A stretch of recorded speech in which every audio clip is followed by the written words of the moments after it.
Hello, hello, and welcome to Window Treatment Friday Live. This is episode number 131. And today, as always, I am joined by my friend and colleague, Kim Seraphim. Hey, Kim. Hi, everyone. If you are new to Window Treatment Friday Live, I am Kim from WindowWorks. We are located in Livingston, New Jersey. And my name is Vida. I am the owner of Vitalia Inc. Window Treatments. We are located in the Philadelphia area. And together, Kim and I come to you every Friday with a window treatment topic that we pick apart, then put back together, and hopefully in the process give you some inspiration, education, and share some of our own war stories in the process.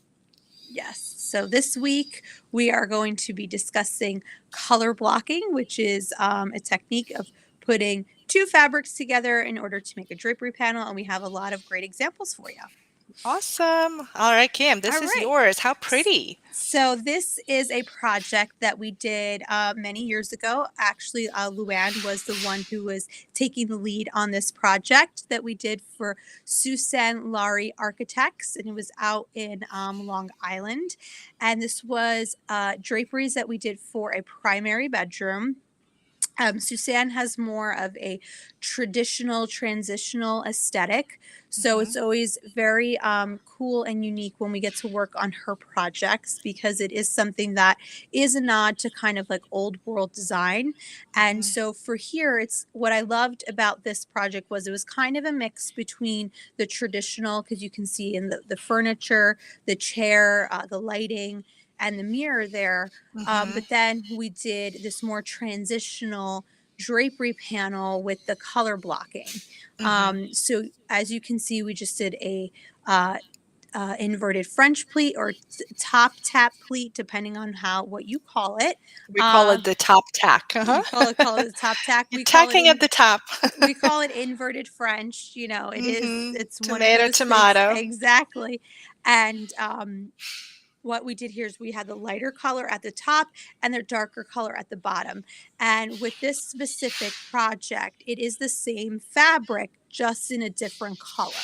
So that this way, from a weight standpoint, we weren't worrying about the bottom fabric being a little too heavy for the top. Mhm. Suzanne likes it when like wanted it the fabrics to feel consistent in terms Mhm. of texture and weight. So she just picked a Mm. darker color at the bottom.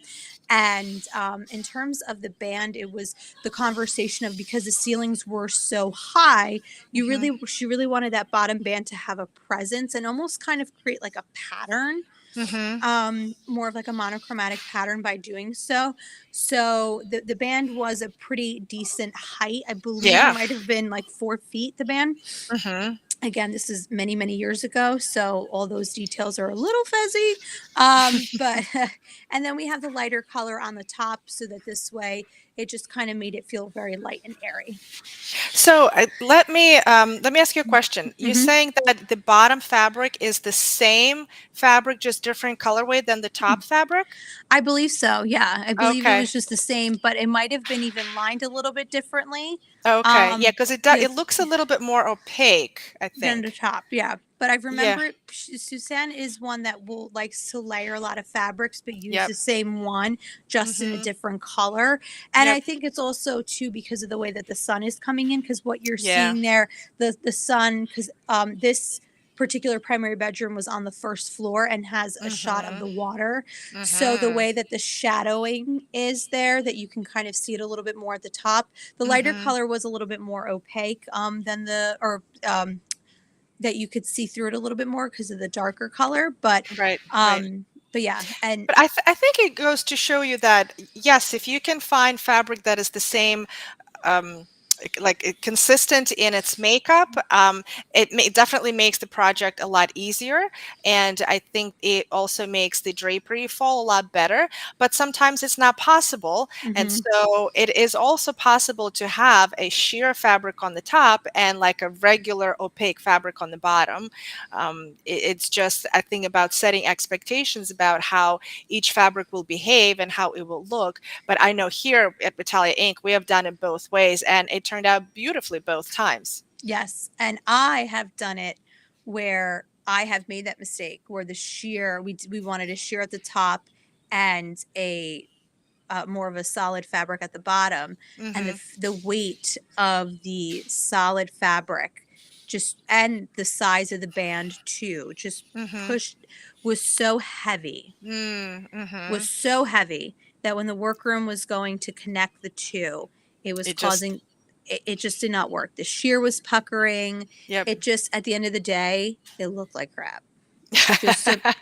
Just to put it plain and simple, Just not to mince words at all. yeah, it did not look right. So we had to come up with a plan B for the design because the designer and the client really wanted to use both fabrics. Mm-hmm. So we ended up just doing and the color blocking too once we really started going into detail and the furniture was in the room, the sofa was going to cover a lot of it. So you weren't Mm-hmm. even really going to see it.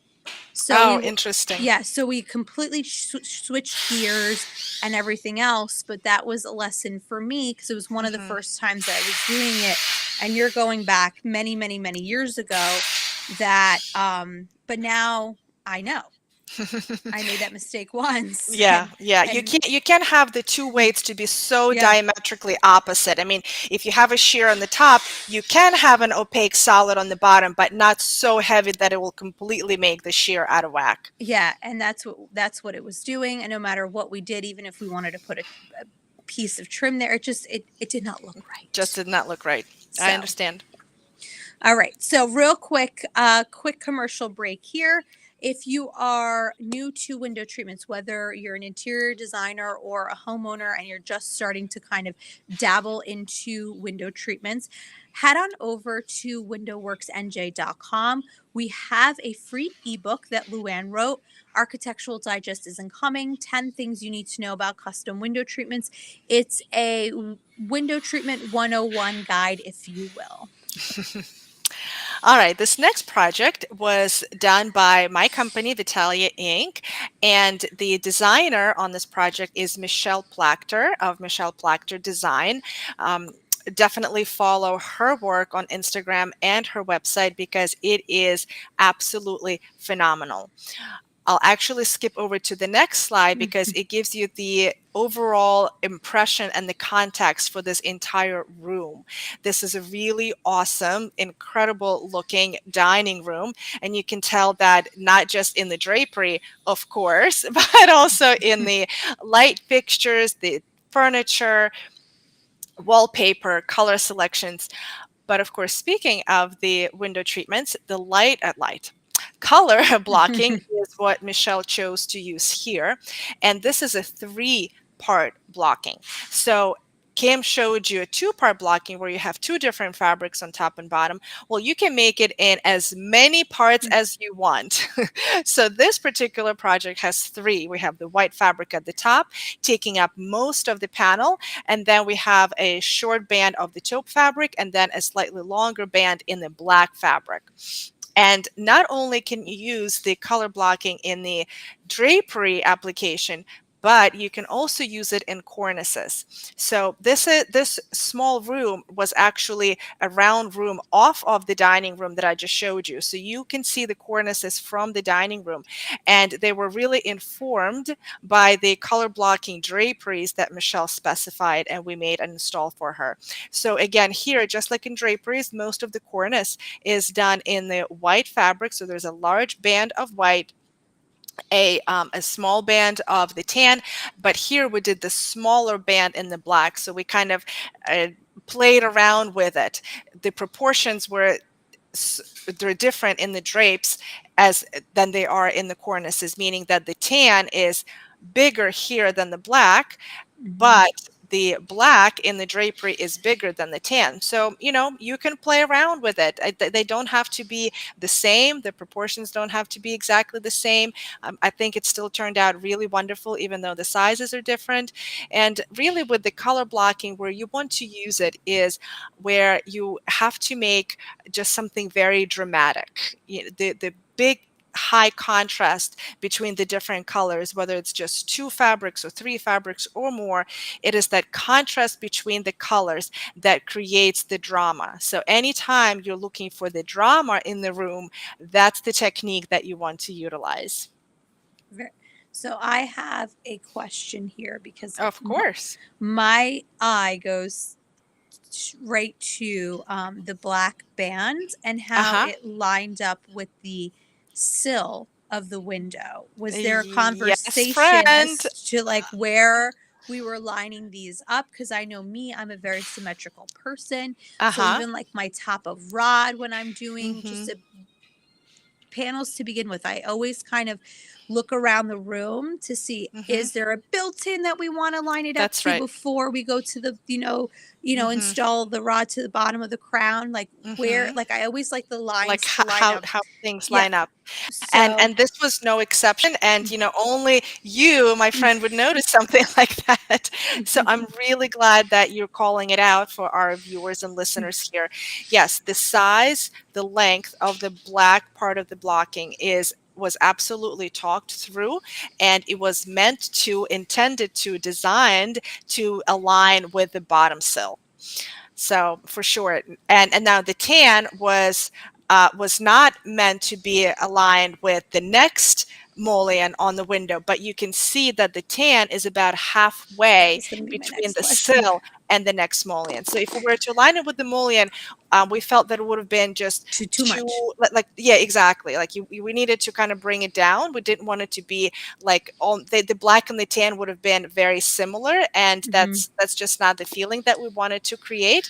So we went for that halfway point between the sill and the mullion. Yeah. No, that was the second thing that I was going to be like, and is it half of the size of that window? Because that's what that looks like. Yeah. That is Yeah. exactly right. That's Yeah. exactly right. This is one of my favorite projects. We actually did pretty much the entire house of window Hmm. treatments for this client. And it just working with Michelle and her team has always been a pleasure, not only because they're wonderful people and just really great to deal with, but because the designs that they come up with are out of this world. I think it's stunning, absolutely stunning.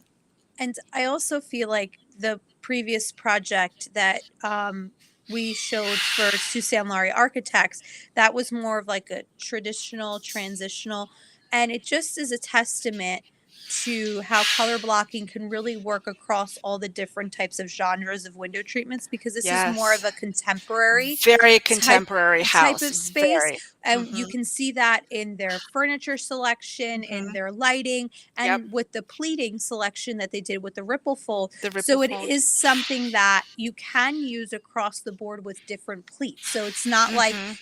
one pleat fits all when it comes to color blocking. It's really one of those techniques that can be used across the board for multiple design genres. Absolutely. You're 100% correct, Kim, and that was a really, really great observation. So, a quick little break and announcement here. Wanted to let you guys know that we at Vitalia Inc. have a free gift for you. We call it 37 and a half window treatment ideas for you to steal, swipe, and use immediately on your next design project. It is a curated lookbook that we put together, giving you some inspiration to use when you're with the client, when you're putting together design ideas for the client. If you are just wondering what to do on that pesky window, you can look through this lookbook and have at least 37 of them to choose from. So grab yours at vitaliainc.com. Nicely done. Okay, so this is a project that we did for Charles Pavarini of Pavarini Mm, Designs, and hmm. this is showing a form of color blocking, but really more like pattern Pattern blocking. blocking. That is insanity right here. Amazing. Yes. So, one of the things that I absolutely love working with Charles and Randall of Pavarini Designs is the really out of the box thinking that Hmm. um that we do when we create window treatments for them. They have been a long, long time client of Window Works. Hmm. Luann and Charles have a really great and unique relationship on how close they are. And this was actually one of my first projects that I got to work with Oh, and fun. design assist with Luann on this project. It was out in the Hamptons. So I remember this project like it was yesterday. So when we did it and all the different, we did the whole house and each room had a different theme. And this was the blue room, the blue stripe room. And what you're seeing here is you're seeing a three-part blocking. So we took two different stripe patterns, and at Mhm. the top you're seeing it just where the pleat is. Mhm. So that is more of a vertical stripe, Mhm. and then you're seeing a different horizontal stripe blocked out there, and then we have a the bottom band is back to that vertical stripe again with a slight puddle.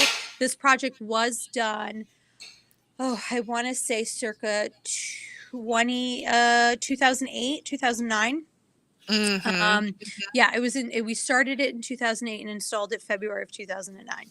Okay. Yes, I'm a freak and I remember all I that, know. I but don't know how you remember that. That's incredible. but yeah, again, because this was one of my first big designer projects that I got to project manage. So it was like one of Mhm. the things that Luann was like, here you go. Figure out how we're going to keep all the details in order. And I was like, Get it done. yes, let me create some spreadsheets. But yeah, so Mhm. I still remember being on the measure and on the job site with Charles and Randall and just, stepping back. And as Luann went through all those details of like, all right, how big do we want to make this band on top so that this way Yeah. it really has a presence? And how big are we going to make that buckram? And do you want the pleat to be that entire size? Or is it we're Mhm. making it like a standard 3-inch pleat and then we're still having a little bit of fabric underneath? And then Mhm. really figuring out where the taking the time, because on the stripe that's running horizontally, it was trying to figure out where the repeat is and Ah. stopping and starting, and that really Mhm. determined how big that band was going to be, because you can't have, especially when you're doing like a pattern block like this, you Mhm. don't want it where the cream part of the stripe hits differently at the top than at the bottom. Then it So does at that, the bottom, right? yes, so that was a big conversation of like, let's look at the sample. Let's Okay. lay this out. Let's see what the repeat Mhm. is on it. And, Mhm. will this fabric, if we turn it on its side, will it pleat nicely? How does it fold? Because it Mhm. wasn't like this pattern ran this way off the bolt. We decided to You turn it. railroaded it. Yes. So we Mhm. railroaded the stripe. So that's Okay. another thing that we had to kind of keep in mind. Like, if we Yeah. turn this fabric and it's not intended to run this way, is it going to pleat nicely in comparison to the other fabric that we're using? Not like, so it was all those conversations and all those details that, as someone who was new to window treatments 14 years ago, it Mhm. was definitely such an education on Mhm. like little details that you wouldn't even think of, like, where are we stopping the repeat, Right, right. Like, who would think about that? who would think about that? And how is it going to fold? Like, we want to use it on its side. Is it still going to Mhm. pleat nicely? How are these two going to look when they marry together? Forget Mhm. about the pattern, but just the context of texture and everything else. Mhm. Like, is it going to be like this one is going to hoop out too much and this one is going to, pleat a little tighter? So Mhm. in the end, Mhm. I really think it worked out Yeah, it turned out and it great. looked really great. And it was something that, like, in the beginning, you're just kind of like, really? We're going to do this? We're going to color, pattern block these two stripes like this? And being the creative genius that he is, Charles, Mhm. we just said, all He right, had the vision, he we saw it, had you the vision. executed it. And when it was done, we were like, wow, this looks amazing. Like, who would have thought that something like this could be done and look really great? And the fact Yeah. that, he has the striped beds right next to it and the stripe on the chair. So Yep. like, it's just, it all worked out. But it was definitely, I learned a lot of lessons in this I'm one. sure. Now, Yeah. curious, just a design question Mhm. out of curiosity. The stripe on the beds, is that the same stripe as what's running on the drapes vertically? um I want to say yes, but I mean, again, now you're asking me to really flex 14 years Sorry. ago. Hey, you remembered when you installed it, No, so it was a fair shot. you know what? I even remember the color of the Oh, hardware. It shut was a wall. up. No way. No, no, it is because I ordered all the hardware. No, you have no, like, this was definitely one project that, like, normally Immediate an impression. Luann and I normally wouldn't even go on the install, but it was so large Mm-hmm. that, and we were also piggybacking phase two. So we're just like, you know what, let's just go the day of the installation. And Yeah. as most of the rooms also got wood blinds Mm. with custom color tapes. But so Uh-huh. I knew like this room was coral. This room, we had the coral room. This room Yep. had like the room above the garage because of the wallpaper had the taupe tape. Like Mm-hmm. it's still all in my brain, like the different patterns and the different cut, like the Nancy Corzine fabrics down in the living room. Like it stayed there. But because we weren't really involved with the beds and the beds weren't necessarily there when Okay, we I were at gotcha. that point, so I we were just there like during the drapery phase that a lot of the furniture Yeah. wasn't there yet. And Yeah. Charles, all his beds were custom made Of for course, they look the like they're space. custom made. I mean, they're Yeah. platform beds. There's stripe all around the Yeah. platform there. It's beautiful. So those were not necessarily there when we were there. So, Mm-hmm. but yeah, All right, fine, girlfriend, you're sorry. forgiven. But it looks like it. Okay. Now, if you are new to Window Treatment Friday live, this started out as an episode that Vita and Luann would do on Luann's first podcast, A Well Designed Business. So if you want to keep up with all things Luann, because she has a lot of great and amazing things coming up in 2023, head on over to luannigara.com where you can see all the events that she is going to be doing next year and also listen to the podcast and the original Window Treatment Friday, where Luann and Vita would talk about the business side of window treatments. Hmm.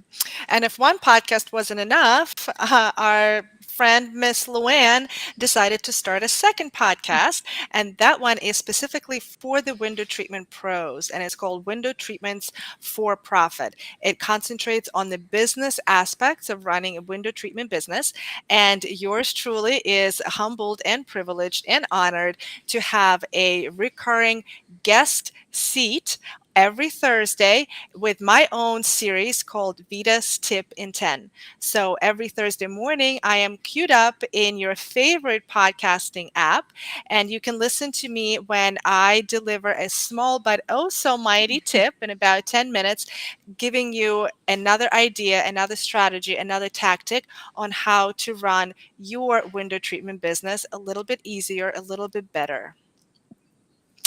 Alrighty, guys, this next project is one of ours. This was done for a wonderful firm here in the Philadelphia area called Z Domus Designs. Rose Zaffarino is the leader and the CEO of that firm. She does a lot of work for Rockwell Custom, and this particular project was a clubhouse at this development called Ventry at Edgemont Preserve. The clubhouse, as most of you probably know, usually has kind of like this grand, great room where there's pool tables and the shuffleboard table, and there's Mm-hmm. lots of couches and seating areas. This is where the people in the community come and just kind of hang out and spend time. They can rent it out for parties and stuff. So we were charged with making these drapery panels and using the blocking technique here. The reason we decided to do that is because these drapes are so long. Now, this is Mm-hmm. not exactly a two-story installation, which is usually 200 inches and above. I think these were like around 150, 160, but even at that height, the length is pretty substantial. So instead of running just one color throughout the entire drape, why not break it up with some color blocking? And here I want to show you another technique to use with Mm-hmm. color blocking. In addition to connecting the two fabrics together and just leaving it as is, you could potentially cover that seam with a piece of trim or a tape like we're doing here. And it just adds a nice little element, a designer Love it. touch, something special that makes it more custom. The two fabrics here, even though they're two different colors, this is an example of it being the exact same fabric, actually. It's the same style, same style number, same vendor, obviously, just in different colorway. So these long panels tended to lay real nicely. The one thing that did give us a lot of agita are those exit signs. I don't know if Mm, that's the first thing that you saw, Kim, but it's the first thing that I see every time I look at this picture. Well, fun fact, when you measure any kind of new construction, and especially a clubhouse, there are no exit signs. There's very little fixtures to begin with. mhm, And another fun fact, the builder doesn't always tell the designer where those exit signs will go. And even if he does, the designer doesn't always remember to tell us where the exit signs will go. So when we arrived at the install on that day, this was a surprise for both Rose and I. So and there's nothing that the builder could do. The exit signs couldn't be have to be moved there. uh, Code. because of code. Exactly. So there are staying. So we had two choices. We either don't do draperies at all, those two middle panels, or we scooch them over on each side of the exit sign. So I suppose we had the option of putting them on the outer sides of the exit signs, but that actually would have gotten in the way of the functional doors, because those doors do get used Mhm. all the time in these clubhouses. On the outside, in the back of the clubhouse, there's usually a swimming pool, so the door is used quite a bit. So really our only viable option was to scooch the drapes to the inside of the exit signs and encroach on the window a little bit, but still have the dramatic effect of the four drapery panels on this huge bank of windows. So, you show up on an install day, you show up at the site, and you're like, yep, that's what Just I got kidding. dealt today, and this is what I'm gonna do. This is what I'm gonna go with. Yeah, no, we've definitely been there. And then you also have the sprinklers too, that by code you have to be, Hmm. away from them and blah blah blah. Yes, it's always the It's fun always part fun. when you're dealing with commercial and when you measure in construction, because that happens a lot. That Yep. you're there, you measure, and then a design detail gets changed. Like, let's add beams. Right. Or let's add a cabinet, or let's add crown molding. My Let gosh, if I had a penny for every time we showed up on an install and the crown molding was added, I would have been a rich woman. Billy and I play a game when he's like, "Your drapes are, an inch too long," and I'm like, "Okay, That's why. on three, I'll take a picture and you take a picture and we'll swap." And we'll Yep. text each other and be like, "This is what I That's fun. measured, and this is And what this you is get." this is what you're seeing in real life. Yep. Yep, yep, yep. Or there was a trim, and the homeowner and the contractor decided to add an extra detail to the crown and didn't tell the designer or anybody. Yeah. And the designer shows up and, isn't thinking about that detail. And then only when Hmm. we walk in, we're like, "What's that?" Little surprise. Um, Yeah. but real If quick, okay, mhm. go ahead. No, I was No, just no. going to ask and plead, if you're an interior designer watching us right now and you are doing new construction, please don't forget your window treatment trade Yeah. resource, and do tell us if you decide to order any kind of detail that could potentially encroach onto the window. Yeah. And even if it's not up and you just tell us, "Listen, we're adding crown," like, let me know. I don't care. Hmm. I will go back. I've gone back to job sites 2 and 3 and 4 times just to make sure Yeah. that the stuff is there. And and here at Window Works, we get it that things, especially now in the last 2 years, the way things have been in the builder world, that Hmm. you're going to get in there and things are going to change, and we don't actually charge for us to go back and remeasure something. We want it done right. So, like, I don't mind if I have to go back to double Hmm. check something. I would rather that Yeah. than get there and have a product made completed, Yeah. and then I'm like, "Oh great, now I got to cut it." That's right. That's right. Yeah, the alternative is much worse than just having us go there the second or the third time to remeasure, because the alternative is that we have to take the drapes down, we have to remake them, and then usually it's done on the dime of the person who's ultimately responsible for providing that information to begin with. So I think it's a lot easier for our designer partners or the builder partners to communicate to us than to do it the other way around, of course. Now, the Yeah. problem is, there's so many details that designers and builders manage. I can see how it gets overlooked. It's Right. just it's a, it's a little thing for us, for both Kim and I, being in the window treatment industry, where we just want to do a good job by you from the Yeah. beginning on the first install. Yeah. We want to get it up as on one try just as much. And yeah, so real quick, I actually wanted to just talk about that trim.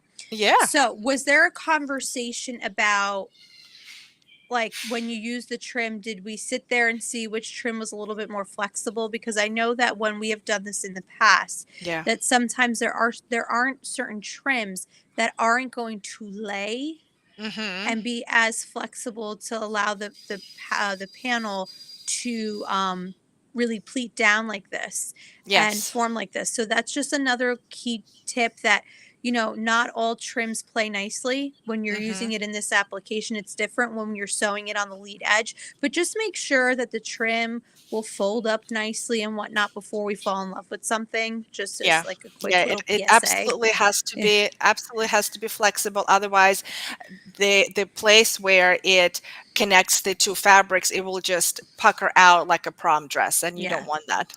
So just a quick little tidbit. A All right. little PSA.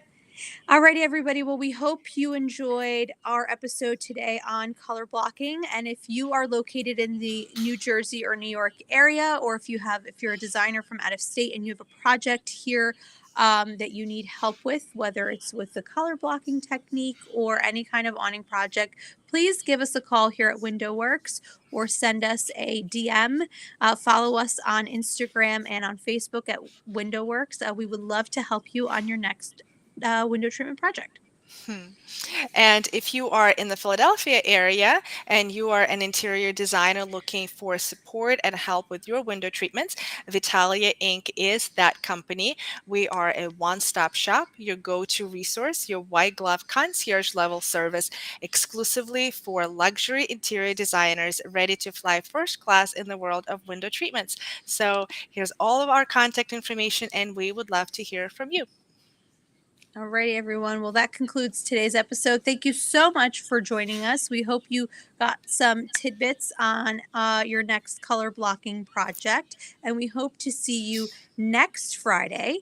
Because if it's Friday, It is WTF Live. No, no, not that kind of WTF. Even though we lovingly refer to it as WTF because anyone who's been in the window treatment industry and has had their WTF moment. But of course, it's a play on words and letters. It stands for Window Treatment Friday Live. Every Friday in the morning, Kim and I hang out here and give you inspiration and education on all things window treatments. have a good weekend, everybody. Bye. Have a good weekend. Bye bye.